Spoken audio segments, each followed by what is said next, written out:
você já pensou em quem vai ser o seu ministro da Economia? Ou já tem um nome? Nós Você temos falou do Meirelles, por exemplo, que te ajudou no governo de São Paulo. Primeiro, nós não vamos ter posto Ipiranga. Posto Ipiranga não dá certo. Olha o que deu o posto Ipiranga do Bolsonaro. Um desastre completo.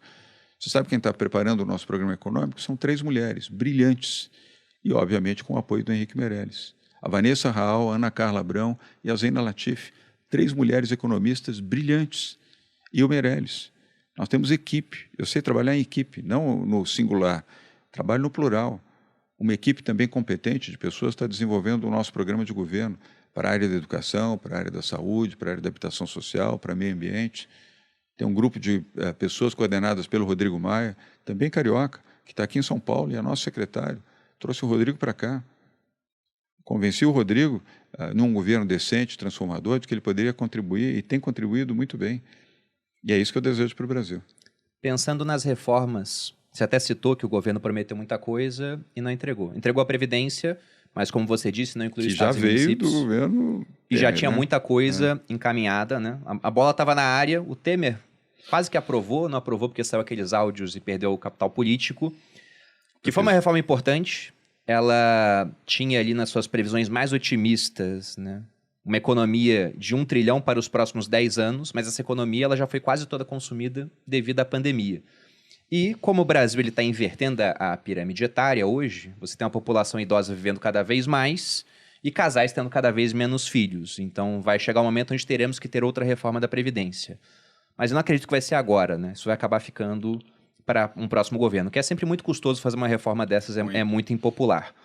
Mas pensando naquelas reformas que o Brasil necessita, por exemplo, uma tributária, uma administrativa... Que aqui nós fizemos, lembra que eu te falei? Qual seria, para o presidente João Dória, a reforma mais importante, aquela que ele focaria no governo dele?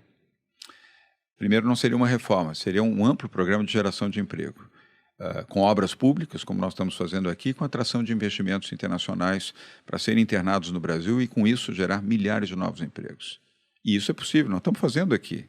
Então, isso é necessário. Aliás, os 2 pontos primordiais como proposta de governo, Malu, emprego e educação.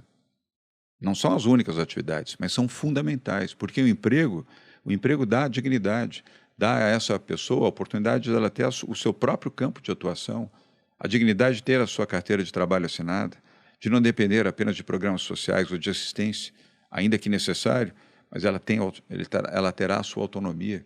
E para os seus filhos a oportunidade de ter uma educação que ela não teve, e uma educação de qualidade, como nós estamos fazendo aqui, Bruno. Nosso investimento, vale a pena mencionar isso, nosso investimento em tecnologia, o ano passado, só o ano passado, na compra de tablets e computadores para as escolas públicas de São Paulo foi de R$1 bilhão. Essas escolas de tempo integral que eu me referi, elas são todas digitais, todas com internet rápida, com Wi-Fi. Todos os alunos aprendem com tablet, além da alimentação, como eu já mencionei para você. E nós retreinamos os professores e professoras. Nós não demitimos professores porque tinham uma formação mais analógica e menos digital. Nós treinamos e esses professores compreenderam a importância disso, responderam super bem. E hoje ganham o dobro de salário que ganhavam anteriormente. Por que o dobro? Porque davam 4 horas de aula, agora dão 8 horas de aula. Elevamos o piso salarial na educação em 73%. É R$5 mil hoje o piso de um professor. Era menos de R$3 mil. Percebe como é possível transformar e não rompemos o teto de gastos. Aqui nós não gastamos mais do que arrecadamos.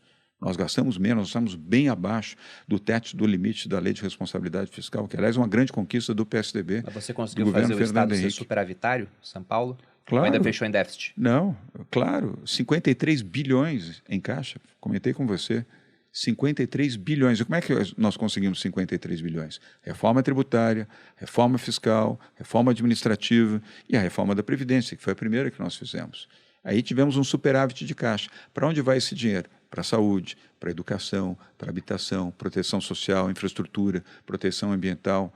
Todos esses programas que nós estamos realizando exigem investimentos vultosos. Só no Rio Pinheiro são 4 bilhões de reais para despoluir o rio. 4 bilhões de reais. É muito dinheiro. Está dando certo, está dando resultado. Até o final desse ano o rio vai estar limpo. Mas onde é que você arruma 4 bilhões? Onde você arruma 7 bilhões para os programas de educação, como nós investimos só no ano passado em São Paulo, dos quais 1 bilhão só na compra de equipamentos, com as reformas. Isso é o que eu chamo de liberalismo social. É você fazer o liberal, é ter um governo liberal, um governo... Sabe quantas vezes nós fomos à Bolsa de Valores? 13 vezes. O governo federal foi 3 vezes. Eu não quero ficar fazendo comparações aqui o tempo inteiro, mas nós fomos 13 vezes à Bolsa de Valores para desestatizar, fazer concessões e PPPs. A maior concessão rodoviária do país está aqui em São Paulo. Foi feita em maio de 2020. Maio de 2020 era o pico da primeira onda da Covid. E nós viabilizamos a concessão de uma rodovia chamada PIPA, Malu, Piracicaba Panorama. Ela corta de leste a oeste o estado de São Paulo, 1.372 quilômetros de asfalto. Investimento do fundo Blackstone, americano, e do Fundo Soberano de Singapura. 16 bilhões de reais. Pagaram 1 bilhão e 200 milhões de ágio. E por que eles conseguiram? E por que tomaram a decisão de fazer o investimento em plena pandemia no Brasil e em São Paulo? Porque aqui tem um governo confiável, porque aqui tem um grande mercado de consumo, porque São Paulo já tinha uma tradição de rodovias concessionadas e privatizadas e com administração privada, e porque fizemos uma boa modelagem.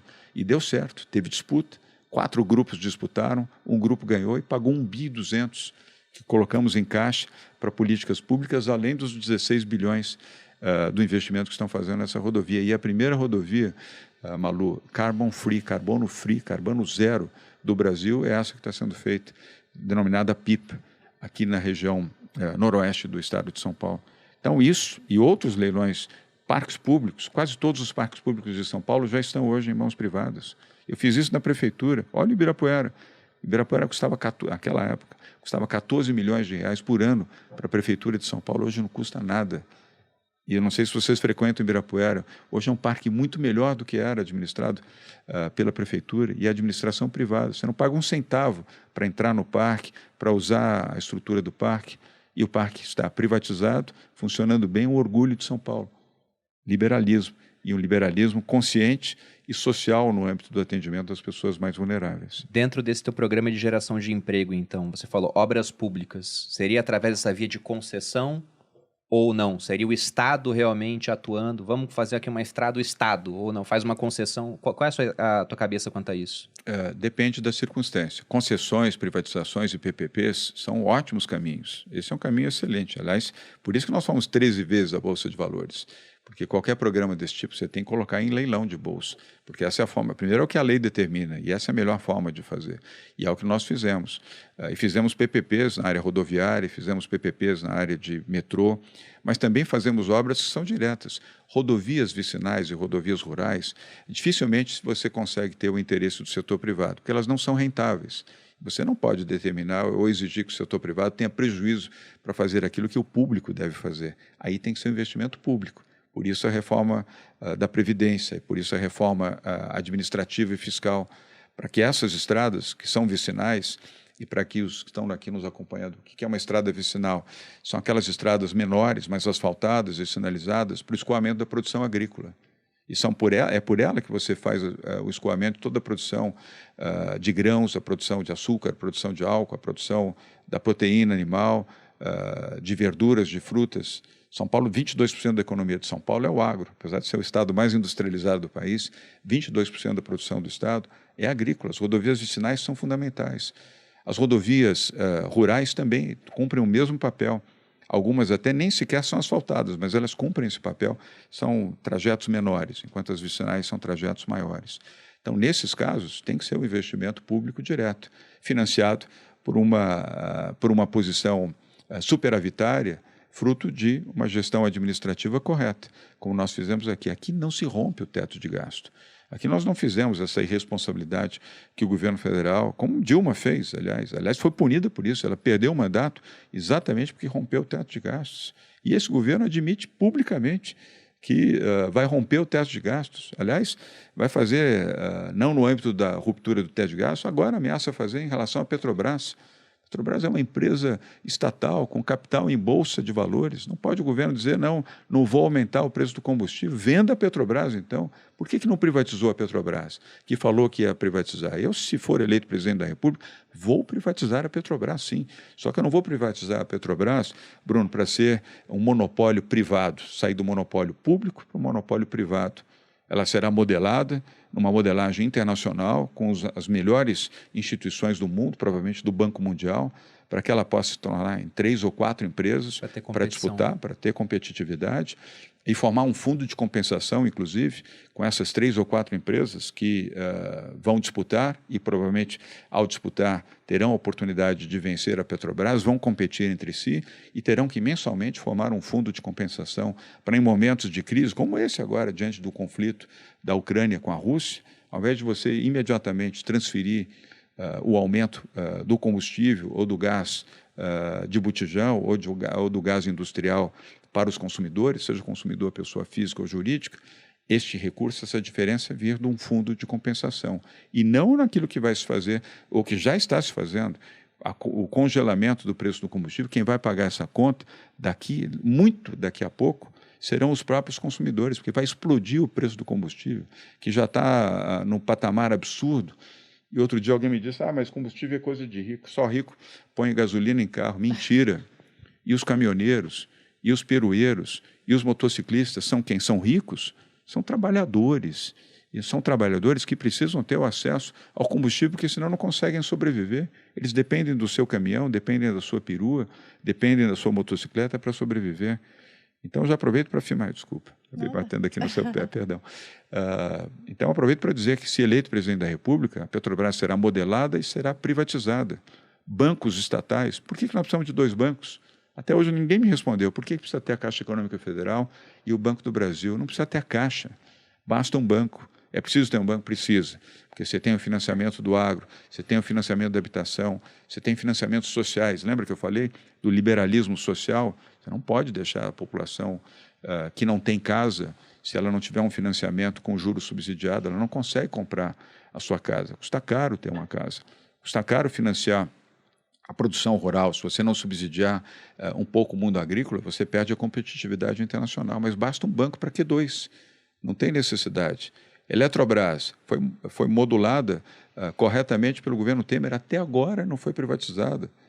Até agora. Ok, que estão dizendo que vão privatizar agora, nesse segundo semestre, mas até agora não foi.